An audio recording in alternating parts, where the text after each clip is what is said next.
नमस्कार मित्रांनो, सुस्वागतम लक्ष्मीच्या पावलांनी या मालिकेच्या आजच्या भागामध्ये आता कला आणि अद्वैत हे रूममध्ये येतात. तर कला इतकी खुश असते कारण अद्वैत आणि तिच्यामध्ये जे काही साम्य तिला आढळते तेव्हा मात्र आता कला लगेच आतमध्ये आल्यानंतर समानता या रकान्यापुढे मात्र सर्व काही आता त्या दोघांमधील समानता आहे ती सर्व काही आता त्यामध्ये लिहून काढते. कुटुंबाविषयी एकमत असणं, कुटुंबाविषयी प्रेमाची जाणीव असणं, हे सगळं काही त्या दोघांमध्ये आता जी समानता आहे अगदी तो समानताचा रकाना आहे पूर्ण ती भरून काढते.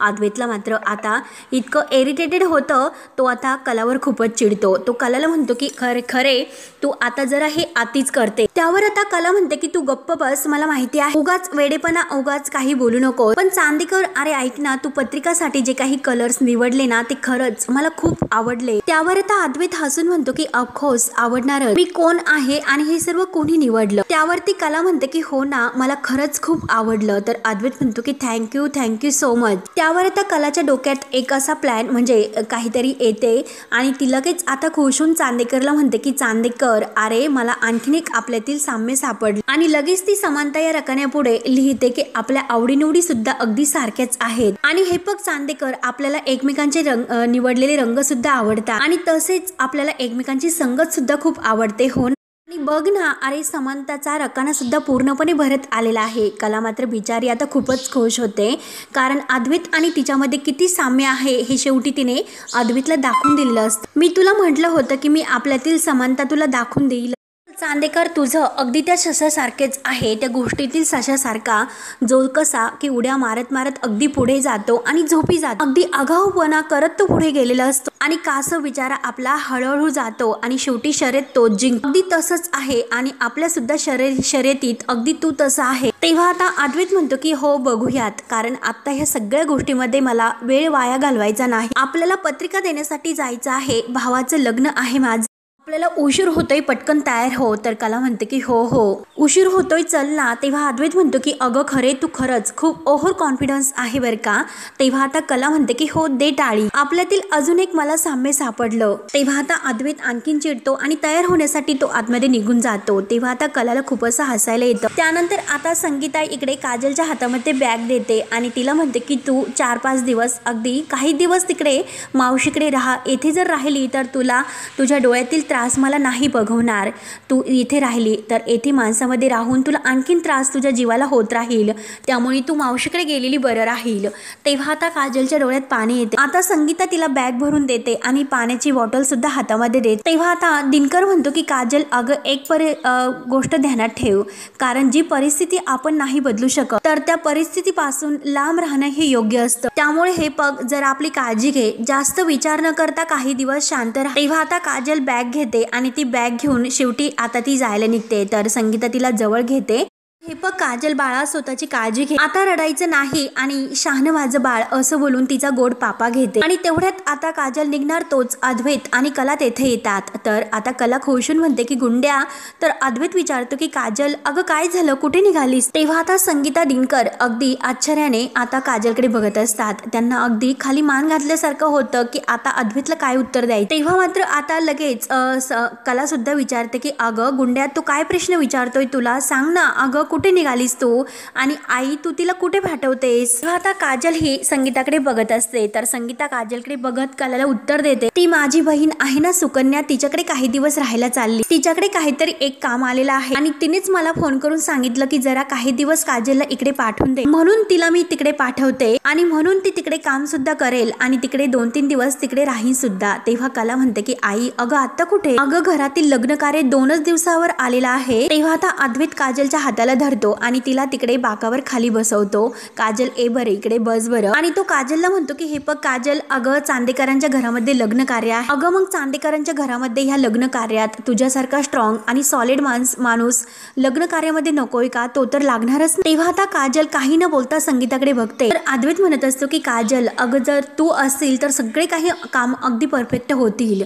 तेव्हा आता कला सुद्धा खुश होत अद्वैतकडे बघत असते. अगं काजल नाहीतर काय, तुझ्या त्या बहिणी त्यांना बहिणींना यांना एकही काम व्यवस्थित नाही जमणार. अगं तुझ्यासारख्या इम्पॉर्टंट माणसाशिवाय लग्न कार्य होणार आहे का सांग बरं. अगं तुझं कसं आहे हे तुला माहिती आहे का. एखादं काम जर करायचं असेल तर पुढच्या काहीच मिनिटात तू ते काम पूर्ण करून तयार अस. म्हणून मी तुला सांगतो की खरंच काजल तू आत्ता जाऊ नकोस. तेव्हा काजल संगीताकडे बघते. तेव्हा आता संगीता म्हणते की नाही हो जावई बापू, तिला तिकडे जावेच लागेल. तेव्हा आता अद्वैत म्हणतो की हे बघा मिसेस खरे, तुम्ही तुमच्या मुलींचा शब्द टाळू शकतात परंतु माझा शब्द तुम्ही टाळू शकताल का. तेव्हा आता दिनकर सुद्धा म्हणतो की हो ना जावई बापू जे काही सांगतात ते बरोबर आहे. काजलला अशा वेळी आपण तिच्या मावशीकडे पाठवणं हे बरोबर नाही. तेव्हा आता संगीता म्हणते की बरं ठीक आहे मी काजलला तिकडे नाही पाठवत. ते ऐकून अद्वैत खुश होतो आणि थँक्यू असं तो संगीताला म्हणतो. तेव्हा आता संगीता म्हणते की जावई बापू मी चहा ठेवते तोपर्यंत तुम्ही आज चल. त्यावर आता अद्वैत म्हणतो की अहो ऐका ना, कारण आम्हाला अजून बरीच अशी घरं कव्हर करायची आहे, खूप आमंत्रण द्यायचे आहे, फक्त 2च दिवस लग्नासाठी उरलेले आहे म्हणून, आणि ऍक्च्युली आम्ही तुमच्यापासूनच ही पत्रिका द्यायला सुरुवात करतोय. तेव्हा कला ही अद्वैतच्या हातामध्ये पत्रिका देते आणि अद्वैत मोठ्या मानाने संगीता आणि दिनकर यांच्या हातामध्ये ती पत्रिका देतो. तेव्हा आता काजल अगदी डोळे भरून त्या पत्रिकाकडे बघत असते. तेव्हा आता संगीता सुद्धा काजलकडे बघते तर अद्वैत हात जोडून म्हणतो की आमच्या सोहमच्या लग्नात यायचं हं. तेव्हा संगीता हो हो करते. तेव्हा कला सुद्धा अगदी खुश असते. तेव्हा आता कला ही सर्व बघून मनात अगदी खुश होत अद्वैतकडे बघत म्हणते की खरंच चांदेकर माझ्या फॅमिली सोबत सुद्धा किती छान वागतो. मग हेच तर अगदी कुठल्याही जोडीदाराला हवं असतं. तेव्हा आता दिनकर अगदी बघतच असतो तर अद्वैत लगेच कालाला म्हणतो की खरे मला काय वाटतं काजलला लगेच आपण आपल्या सोबत घेऊन जाऊया. असं म्हटल्यानंतर आता संगीता आणि काजल अद्वैतकडे बघत असतात आणि हे बघ ना खरे, अगं कामाचा आपल्याकडे किती प्रचंड अगदी ताण आहे आणि काम सुद्धा जास्त आहे, लग्न काही गडबड असल्यामुळे, आणि आता तर काजलची बॅग सुद्धा ऑलरेडी भरलेलीच आहे. त्यावरती कला तर अगदी खुश होत म्हणते की हो ना अरे चांदेकर बेस्ट आयडिया आहे तुझी, चल काजलला घेऊन जाऊयात. तेव्हा आता संगीता म्हणते की अहो आत्ता नकोय, काजल नंतरच्याला येईल ना, कशाला आत्ता तिला नेता. तेव्हा आता अद्वैत म्हणतो की कशाला म्हणजे तिला आमच्याबरोबर तुम्हाला नाही पाठवायचं का, आणि हे बघा तुम्ही जावायला सुद्धा नाही म्हणतात. तेव्हा आता संगीता आणि दिनकर यांना अद्वैत समोर काही बोलता येत नाही कारण जावाईचा शब्द असतो आणि तो काही मोडता त्यांना येत नसतो. तेव्हा आता संगीता म्हणते की अहो तसं नाही. तर आता अद्वैत हसतो. अद्वैत म्हणतो की अहो मस्करी केली मी, अहो असं काय करता, काजल सोमची बेस्ट फ्रेंड आहे आणि तसंही लग्न कार्यामध्ये बेस्ट फ्रेंडचं काम हे जास्त असतं, बेस्ट फ्रेंडला जास्त मेहनत करावी लागते. त्यावर आता अद्वैतचं हे बोलणं ऐकून कला सुद्धा म्हणते की आई अगं तो एकदम बरोबर बोलतोय, अगं काजलचा थोडासा विरंगुळा होईल आणि त्यात तिला सुद्धा मज्जाच येईल आणि आम्हाला सुद्धा खूप छान वाटेल आणि गुंड्याची आम्हाला खरंच खूप मदत होईल. आणि हे बघ आता आम्ही गप्पा नाही करत बसत, एकतर आमच्याकडे वेळ खूप कमी आहे आणि खूप ठिकाणी असं आम्हाला जायचं आहे या पत्रिका देण्यासाठी, त्यामुळे चल आता आम्ही लगेच निघ आणि चल गुंड्या मी तुझी बॅग घेते ए लवकर. तेव्हा कला आणि अद्वैत पुढे होतात. त्या दोघांच्या एकमेकांशी गप्पा करत असतात. तेवढ्यात संगीता काजलला म्हणते तू तेथे जाशील परंतु सोमरावांच्या समोर अजिबात यायचं नाही आणि जरी ते समोर आले तरी सुद्धा तू त्यांच्याशी एकही शब्द बोलायचा नाही, त्या माणसाच्या आसपास सुद्धा तू फिरकायचं नाही, माझं शहाण बाळ आहेस ना तू, आणि हे बघ माझ्यावर विश्वास ठेव, अंबाबाई तुझी नक्की काळजी घेईल. तेव्हा आता गुंड्याच्या डोळ्यामध्ये पाणी आलेलं असतं. आता काजल आता अगदी डोळे भरून फक्त मान डोलावत असते. संगीता गोडसं तिचा पापा घेते. तेव्हा कला तेवढ्यात आवाज येते की गुंड्या अगं चल ना लवकर. तेव्हा संगीता म्हणते की हो हो. तेव्हा काजल पुढे होते तर संगीता आता आई अंबाबाईला हात जोडते की माझ्या काजलचा सांभाळ कर. संगीताचे डोळे सुद्धा अगदी भरून येतात. त्यानंतर आता इकडे चांदेकर मेन्शनमध्ये राहुल, नैना आणि रोहिणी एका रूममध्ये असतात. तेव्हा आता राहुल रोहिणीला विचारतो की मम्मा अगं तुला नेमकं काय म्हणायचं आहे. त्यावर आता रोहिणी म्हणते की अरे राहुल अद्वैतच्या कपाटामध्ये डिव्होर्स पेपर आहे, सरोज वहिनीने स्वतः लॉयरकडून ते पेपर बनवून घेतलेला आहे. हे ऐकून नैनाला खूप आनंद होतो. नैना म्हणते की वाव ही तर खरंच किती भारी बातमी आहे. तेव्हा रोहिणी म्हणते की हो ना, परंतु सरोज वहिनी तरी सुद्धा काहीच करत नाही कारण तिने सगळं काही अगदी अद्वैतवरती सोडलेलं आहे, तो इतक्या सहजासहजी त्या पेपर्सवर सह्या नाही करणार. त्यावर आता हे ऐकून राहुल म्हणतो काही झालं तरी अद्वैतला शेवटी त्या पेपर्सवर सही करायला भाग पाडायचंच. त्यावर ते ऐकून रोहिणी म्हणते की हो ना तू तर अगदी हुशार आहे। तेव्हा आता राहुल म्हणतो की आय नो दॅट, आणि ह्याच हुशार डोक्याचा वापर कर। माझ्या डोक्यामध्ये एक प्लॅन आहे। आज मी एक काम करतो, अद्वैतच्या नकळत मी त्याला दारू पाजतो आणि लगेच पेपरवर त्याच्या सह्या घेतो। अगदी एजी प्लॅन आहे। तर रोहिणीला आता याचा प्लॅन पटत नाही। रोहिणी आता चिडते आणि म्हणते की बावळट कुठला, अरे युजलेस, आता थोड्या वेळापूर्वी तुला हुशार म्हणाले होते, अरे जरा तू थोडा वेळ तरी टिकून द्यायचं होतं, आणि आली तुझी जी काही अक्कल आहे ती जरा ठिकाण्यावर। तेव्हा आता नैना लगेच मध्ये म्हणते, नैना म्हणते की हे बघा मॉम इन लॉ, तुम्ही माझ्यावर सोडा, मला सांगा की काय करायचं आहे ते, शेवटी मी तुमचंच ऐकते। तेव्हा आता रोहिणी म्हणते की अद्वैत एका दिवसात शेकडो पेपर्सवर सह्या करतो, त्यामुळे राहुल तुला काही करून शेवटी ते डिव्होर्स पेपर तुला मिळवायचे आहेत, आणि एकदा एक जे काही त्याची कामाची फाईल असेल तर ते कामाच्या फाईलमध्ये ते पेपर्स तुला ठेवायचे आहेत, आणि घाईच्या वेळीस मात्र तुला ते जे पेपर्स आहे कामाच्या गडबडीत अगदी अद्वैतकडून घाईत त्यावर सही घ्यायची, आणि अद्वैत घाईमध्ये सर्व काही सही करू शकतो, तो नक्की यावरती घाईत सही करेल, हा मला पूर्ण कॉन्फिडन्स आहे। त्यावर आता हे ऐकून नैना म्हणते की मॉम इन लॉ, अद्वैतची जर आपण सही अशा पद्धतीने मिळवली तर अद्वैत नंतर हे सुद्धा म्हणू शकतो की मी यावरती सही केलेली नाही म्हणून, त्यामुळे मला नाही वाटत की हा प्लॅन आपला वर्क होईल म्हणून। तेव्हा आता रोहिणी चिडते।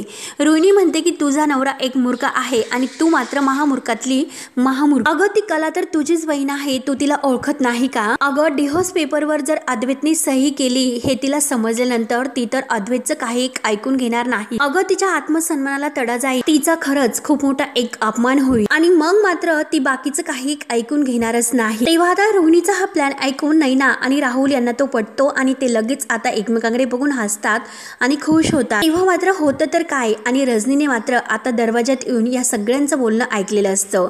तेव्हा मात्र आता रजनीला बघून रोहिणी म्हणते की रजनी तू, तर रजनी आता यांच्याकडे बघत असते। तेव्हा राहुल नैना अगदी घाबरल्यासारखं उभे राहतात, एकमेकांकडे अगदी भामट्यासारखं बघत असते। तेव्हा आता रजनी अगदी त्यांच्याकडे काहीतरी ऐकल्यासारखं येत असते, आणि सर्वजण आता तिघेही खूप घाबरतात। रजनी त्यांना आत येते आणि विचारते तुम्ही काहीतरी महत्त्वाचं बोलत होतात का?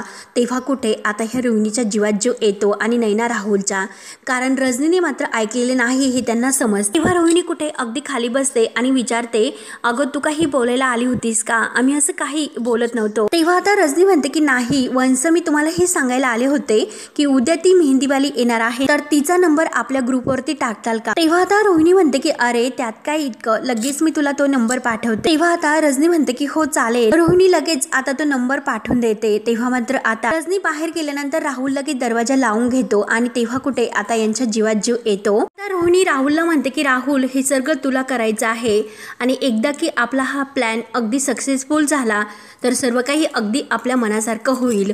तेव्हा मात्र आता राहुल नैना हे सगळेजण अगदी खुश होतात।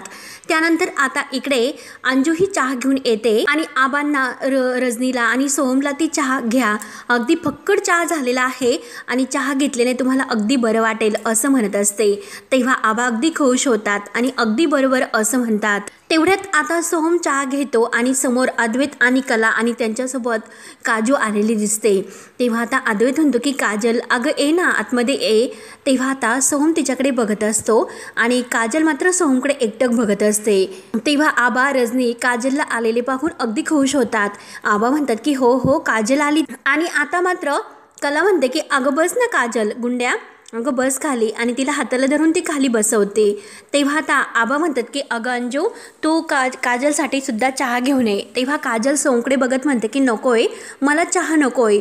सोम आता काजलकडे बघतो। तेव्हा कला म्हणते की अगं गुंड्या असं काय करतेस, घे ना चहा, आणि ती काजलला अंजूला चहा आणायला सांगते। तेव्हा आता रजनी म्हणते की बरं झालं काजल तू आलीस, मदतीला जर कोणी असं आलं तर खरंच खूप काम सोपं होतं। तेव्हा अद्वैत म्हणतो की म्हणूनच मी तिला कन्व्हिन्स करून घेऊन आलो। तेव्हा आता लगेच कला म्हणते की अगं तू त्याला काँग्रेस कर ना, अगं त्याला विश कर। तेव्हा आता काजल खाली मान घालते, तिला खूप असं वाईट वाटतं। काजल उठते आणि सोहम सुद्धा उठतो, दोघं एकमेकांकडे बघत पुढे येतात। एकमेकांच्या समोर आल्यानंतर आता काजल ही सोमच्या हातामध्ये हात देते आणि त्याला कॉंग्रॅच्युलेशन्स हंस अगदी अगदी नाराज होऊन म्हणते आणि तेवढ्यात सोम सुद्धा अगदी थोडासा हसल्यासारखं थँक्स असे म्हणतो आणि दोघं परत आता आपल्या जागेवर बसतात. कला आता त्यांच्याकडे बघतच असते आणि तेवढ्यात मात्र दरवाजात एक नोकर येतो आणि काहीतरी आणलेलं असतं म्हणून तो कलाताईला आवाज देतो. कला धावतच दरवाजात जाते. सोमचे कपडे घेण्यासाठी कला धावतच जाते तर आबा खुश म्हणतात की चला आता दागिने सुद्धा आलेत आणि कपडे सुद्धा हे आलेत, आता फक्त राणी साहेबांची कमतरता आहे. आणि तेव्हा सोम आणि काजल एकमेकांकडे बघत असतात. रजनी, अद्वैत आणि आबा खुश होऊन हे सर्व म्हणत असतात. तेवढ्यात कला ही कपडे आतमध्ये घेऊन येते आणि रजनीला म्हणते की रजनी मॅडम मी सोमच्या रूममध्ये हे कपडे ठेवते. तेव्हा सोम लगेच उठतो. वहिनी मी ठेवतो द्या इकडे. तेव्हा कला म्हणते की अरे नवरदेव आहेस ना तू, मग नवरदेवाने थोडंच काम करायचं असतं का, मी ठेवते तू बस आराम कर जरा.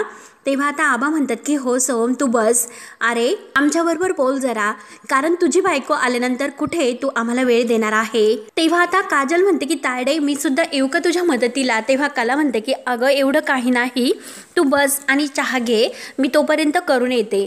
तेव्हा आता कला ही अगदी रूममध्ये येते परंतु काजलला अगदी या घरामध्ये घुटमळल्यासारखं होत असतं. जे काही आता तिच्या कानावर पडत असतं त्याने अगदी तिचा दम कोंडत असतो. तिला हे सर्व ऐकवत नसतं कारण तिचं प्रेम सोहमवर असते, पण तिने सोहमला नकार दिलेला असतो आणि आता हे सर्व तिच्यावर भोगण्याची वेळ येते. तेव्हा आता कला रूममध्ये येते आणि जे काही पेंटिंग समोर पडलेले आहे आणि तो सर्व पसारा बघून कला ही मनाशी म्हणते की हा सोहम पण पेंटिंग असं ठेवतात. त्या पेंटिंग उचलायला जाते परंतु त्यात मात्र तिला काजलची जी पेंटिंग आता सोहमने काढलेली असते आणि त्याखाली हर्टचं एक चित्र काढलेलं असतं आणि त्यावर हर्ट काढून त्यावर गुंडेश्वरी असं नाव लिहिलेलं असतं. तेव्हा कला हे सर्व बघते आणि हे सर्व बघून तिला तर धक्काच बसतो. तेव्हा मात्र आता कला विचार करते की सोहमने आता हे गुंड्याचं पेंटिंग का काढलं असेल. आता मात्र मला हे सर्व विचारावंच लागेल सोहमला नक्की हे सर्व काय आहे ते. कला आता विचारात पडते. त्यानंतर आता लगेच इकडे सर्वजण मात्र इतके खुश असतात. अद्वैत, राहुल, सोहम एकमेकांसोबत सेल्फी काढत असतात. तेव्हा सेल्फी काढण्यासाठी आता सोहम मध्ये असतो. तेव्हा कला बाहेर येते कारण तिला सोहमला हे सर्व विचारायचं असतं. तेव्हा आता राहुल हा अद्वैतला म्हणतो की दादा लवकरच आता ह्या चेहऱ्यावरचा हसू गायब होणार आहे. तेव्हा सोहम म्हणतो की काय रे असं का म्हणतोस. तेव्हा राहुल सोहमला म्हणतो की तू 1 मिनिट बाजूला हो. सोहमला तो खाली बसवतो आणि तेवढ्यात अद्वैतला एक कॉल येतो. तेव्हा तो कॉलवर बोलण्यासाठी जरा बाजूला जातो. तेव्हा राहुल सोहमला म्हणतो अहो सोहमराव तुम्ही पुढे काय ठरवलं. तेव्हा सोहम म्हणतो की काय कशाबद्दल. तेव्हा राहुल म्हणतो की अहो लग्नानंतर तुम्ही बायकोगिरी करणार की नवरेगिरी करणार, काय असं काय ठरवलं. तेव्हा आता सोहम काजलकडे बघतो तर आबा आणि रोहिणी यांना खूप असं हसायला येतं असतं. काजल बिचारी आपली शांत असते. तेव्हा आता सोहम विचारतो की म्हणजे काय. तर राहुल म्हणतो की अरे म्हणजे असं लग्नानंतर ती तुला काही पण करायला सांगेल. सोहू अरे माझं डोकं चेपून दे, सोहू अरे माझ्यासाठी कॉफी कर, असं काही पण ती म्हणू शकते. तेव्हा सोहमला हसू येतो. सोहम म्हणतो की अरे राहुल दादा तू पण काय रे वा. तर राहुल म्हणतो की वा नाही काय सोहम, म्हणून तो राहुलची खूप गंमत उडवतो. तेव्हा आता राहुल आणि सोहम या दोघांमध्ये आता झटापट सुरू असते. सोहम आता काजलजवळ येतो आणि काजलला त्याचा धक्का लागतो. तेव्हा आता राहुल म्हणतो की सोहम अरे तिला लागले, तू तिला सॉरी बोल बरं. तेव्हा आता काजलला खूप वाईट वाटतं. सोहम तिला सॉरी बोलतो. राहुल लगेच आता सोहमला बाजूला घेतो आणि हे बघ सोहम आता ह्या सॉरीची सवय करून घ्यायची बघ बरं का. आता तुझं लग्न होतंय त्यामुळे सॉरी म्हणून घेण्याची सवय करून घ्यायची. तेव्हा कला बारीक आता काजलकडे बघत असते सोहमकडे. तेव्हा मात्र कला ही आता सोहमकडे बघते आणि मनात म्हणते की सोहम तर खरंच खूप आनंदात दिसतो, त्यामुळे आता लगेच ते पेंटिंग बद्दल त्याला विचारणं बरं नाही. पण मला त्याला विचारावं लागेलच, परंतु आता मी नक्की काय करू, कुणाला विचारू. मी एक काम करते, मी गुंड्यालाच विचारते. म्हणून ती काजल जवळ येते आणि राहुल सोहम तेथेच उभे असतात. राहुल सोहमला विचारत असतो की तुम्हाला एक काहीतरी असं सांगणार होता, सिक्रेट होतं. तेव्हा सोहम विचारतो की कसलं सिक्रेट. तेव्हा आता कला गुंड्याला म्हणते की गुंड्या जरा 1 मिनिट बाजूला येतेस का. तेव्हा आता कला तिला बाजूला घेते आणि काजलला म्हणते की हे बघ गुंड्या मी तुला आत्ता जे काही विचारे ना त्याचं खरं खरं उत्तर दे. तर काजल म्हणते की हो ताई डॅडी तुला काय विचारायचं आहे ते विचार. तेव्हा कला विचारते की हे बघ आता मी सोहमच्या रूममध्ये गेले होते, मग सोहमने तेथे तुझं चित्र का काढलेलं आहे। तेव्हा आता हे ऐकल्यानंतर काजलला खूप मोठा धक्का बसतो आणि हे बघ त्या चित्राच्या पुढे त्याने गुंडेश्वर असं लिहिलेलं आहे आणि त्यापुढे हार्ट काढलेला आहे। याचा नक्की काय अर्थ होतो, मग हा सगळा काय प्रकार आहे असं आता कला जेव्हा विचारते तेव्हा काजल शांत असते। तर कला तिला पुन्हा विचारते की बोल ना अगं काय झालेलं आहे।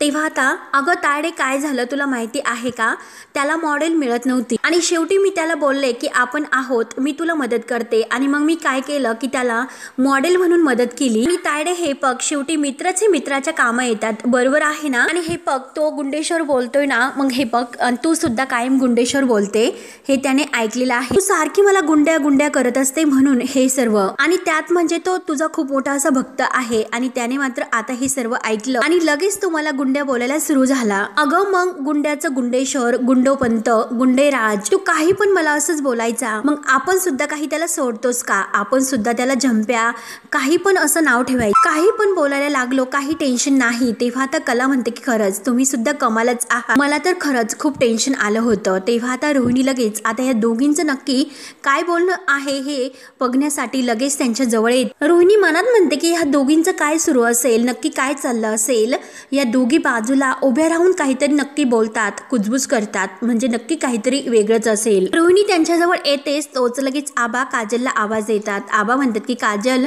अगं एकी इकडं। तेव्हा आता काजल आबांजवळ जाते, परंतु रोहिणी लगेच कलाला विचारते की काय ग तुमचं काय बोलणं सुरू होतं, तुमचं काही जरा बोलणं सुरू होतं ते जरा सिरियसच वाटलं मला। त्यावर आता कला रोहिणीला म्हणते की हे बघा सिरियस असं काही नव्हतं। तेव्हा रोहिणी हसून विचारते की अगं असं काहीच नाही, असं कसं होऊ शकतं, नक्की काहीतरी असेल राईट ना। तेव्हा आता लगेच आबा हे कला आणि रोहिणी या दोघींना आवाज देतात की जर तुमचं झाले असेल तर या इकडे असं म्हणतात। तर रोहिणी म्हणते की हो हो। तेव्हा कला आणि रोहिणी लगेच आबांजवळ येतात। तर आबा म्हणतात की चला आता मज्जा आणि चिडवाचिडवी खूप झाली, आता उद्या काम सुरू झाली तर एकदा थांबणार नाही। तेव्हा आता सगळ्यांनी आपापल्या रूम मध्ये जा आणि जरा आराम करा। आणि आबा काजलला सुद्धा म्हणतात की तू सुद्धा जा आणि जरा आराम कर। तर काजल म्हणते की हो। तेव्हा आता काजल आणि कला रूम मध्ये जातात, प्रत्येक जण आपापल्या रूम मध्ये जातो। तेव्हा राहुल सुद्धा जायला निघतो, परंतु रोहिणी त्याचा हात धरते आणि त्याला अडवते आणि म्हणते की कुठे निघालास। तेव्हा राहुल म्हणतो की अगं मित्र भेटतात। तेव्हा रोहिणी म्हणते की अजिबात नाही, नैना आणि राहुल मला तुमच्याशी महत्वाचं बोलायचं आहे, तुम्ही माझ्या रूम मध्ये या आणि ते पण आत्ताच्या आत्ता लगेच रूम मध्ये आले पाहिजे। तेव्हा आता राहुल आणि नैना रोहिणीच्या रूम मध्ये यायला निघताच तोच लगेच राहुलला एक फोन येतो।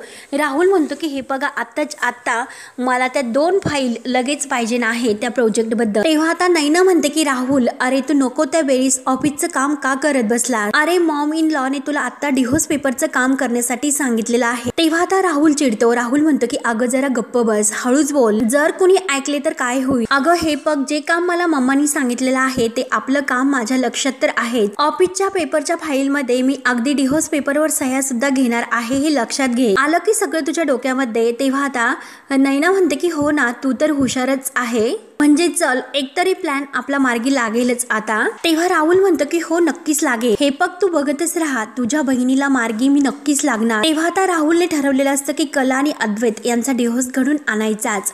आता हे ऐकून नैना तर अगदी खुश होते।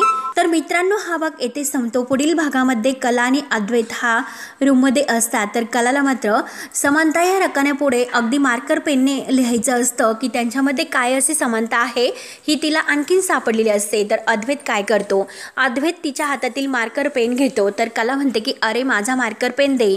तर आता अद्वैत म्हणतो की हे पग तुला आता समानता सापडली आहे म्हणून आता ती लिहायचं आहे, तुला आपल्यातील समानता सापडलेली आहे ती अगोदर प्रूव्ह करून दाखव। तेव्हा आता कला म्हणते की अरे अजून काय प्रूव्ह करायचं आहे, तर अद्वैत म्हणतो की हे पग मी तुला चॅलेंज देतो की सोहमच्या लग्नातील सगळ्या काही विधी ह्या अगदी वेल प्लॅन झाल्या पाहिजे। तेव्हा आता कला म्हणते की बरं जर मी तुझं चॅलेंज पूर्ण केलं तर मला काय मिळणार। तेव्हा आता अद्वैत म्हणतो की हे पग तू जर पॉइंट प्रूव्ह करून दाखवला, तेव्हा आता सिमिलॅरिटी जो पॉइंट आहे तर त्यामध्ये मी स्वतःच्या हाताने आपल्यातील जी काही समानता आहे ती लिहीन। तेव्हा दोघंही आता एकमेकांच्या हातामध्ये हात देतात आणि आपलं चॅलेंज स्वीकारतात। तेव्हा कला ही अद्वैतचा जोरात असा हात दाबते आणि तिचं चॅलेंज अगदी योग्य असतं, म्हणून तिने अगदी परफेक्टपणे अद्वैतचं चॅलेंज स्वीकारलेलं आहे आणि अगदी सहजपणे ती सर्व पार करून दाखवेल असं अद्वैतला तिने वचन दिलेलं असतं।